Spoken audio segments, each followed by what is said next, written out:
Pala കളരിയമാക്കൽ check dam പ്രദേശം വെള്ളപ്പൊക്ക ഭീഷണിയിൽ. എത്രയും വേഗം ചെക്ക് ഡാമിന്റെ ഷട്ടറുകൾ ഉയർത്തണമെന്ന് Congress block general secretary Tony Thaiparambil.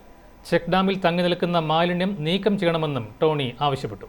കളരിയമാക്കൽ check ഡാമിന്റെ ഷട്ടറുകൾ എത്രയും വേഗം ഉയർത്തണമെന്ന് Congress block general secretary Tony Thaiparambil. ഷട്ടറുകൾ ഉയർത്താത്ത പക്ഷം മഴക്കാലമാവുന്നതോടെ പ്രദേശം വെള്ളപ്പൊക്ക ഭീഷണിയിലാകുമെന്നും ടോണി പറഞ്ഞു.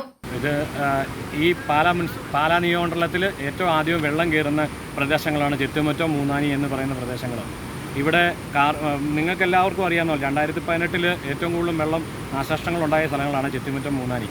അവിടെ ഏറ്റവും വെള്ളക്കെട്ടും അല്ലെങ്കിൽ ഈ ഫ്ലഡും ഉണ്ടാകാൻ കാരണം എന്തെന്ന് പറയുന്നത് ഈ കളരിയമാക്കൽ പാലത്തിൻ്റെ കീഴിലുള്ള ചെക്ക് ഡാമാണ്. ഈ ചെക്ക് ഡാം സാധാ പലക പോലത്തെ ഷട്ടറിലാണ് ഈ പണിതിരിക്കുന്നത്.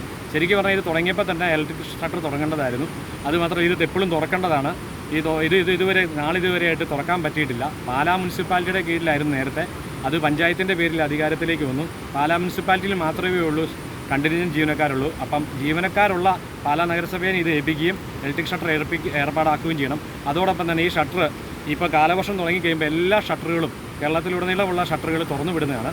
പക്ഷേ ഇതുവരെയായിട്ടും തുറന്നു വിട്ടിട്ടില്ല. ഇവിടെ വെള്ളം കെട്ടിക്കിടക്കുകയാണ്. നിങ്ങൾ കാണുമ്പോൾ അറിയാം, പരമാവധി വെള്ളം വന്നാലും ഈ ഷട്ടർ അടഞ്ഞു കിടക്കുകയാണെങ്കിൽ ഈ വെള്ളം നമ്മുടെ ഈ മൂന്നാനി ചുറ്റുമറ്റം പ്രദേശങ്ങളിലുള്ള സാധാരണക്കാരായ കുടുംബങ്ങളുടെ വീടുകളിലെല്ലാം കയറി അവർക്ക് അവരുടെ പാത്രങ്ങളും അവരുടെ സാധനങ്ങളും എല്ലാം നഷ്ടപ്പെടുകയും അതുപോലെ ക്ലീൻ ചെയ്യുകയും വർഷത്തിൽ ഒരുപാട് കഷ്ടങ്ങൾ, കൊതുക്, വേണ്ടപ്പെട്ട എല്ലാ ഇഴജന്തുക്കളെല്ലാം കയറുന്ന ഒരു അവസ്ഥയുണ്ടാകുന്നുണ്ട്.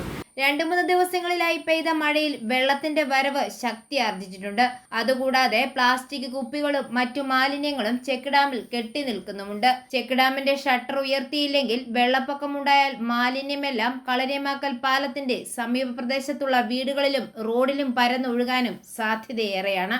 പൊതുവെ വെള്ളപ്പൊക്ക ഭീഷണി നേരിടുന്ന പ്രദേശമായതിനാൽ പ്രദേശവാസികൾ ആശങ്കയിലാണെന്നും ടോണി പറഞ്ഞു. കഴിഞ്ഞ വർഷം വിവിധ സംഘടനകളുടെയും നാട്ടുകാരുടെയും നേതൃത്വത്തിൽ ചെക്ക് ഡാമിൽ അടിഞ്ഞുകൂടിയ മാലിന്യങ്ങൾ നീക്കം ചെയ്തിരുന്നു. ഐഫോറിയ ന്യൂസ്, പാലാ.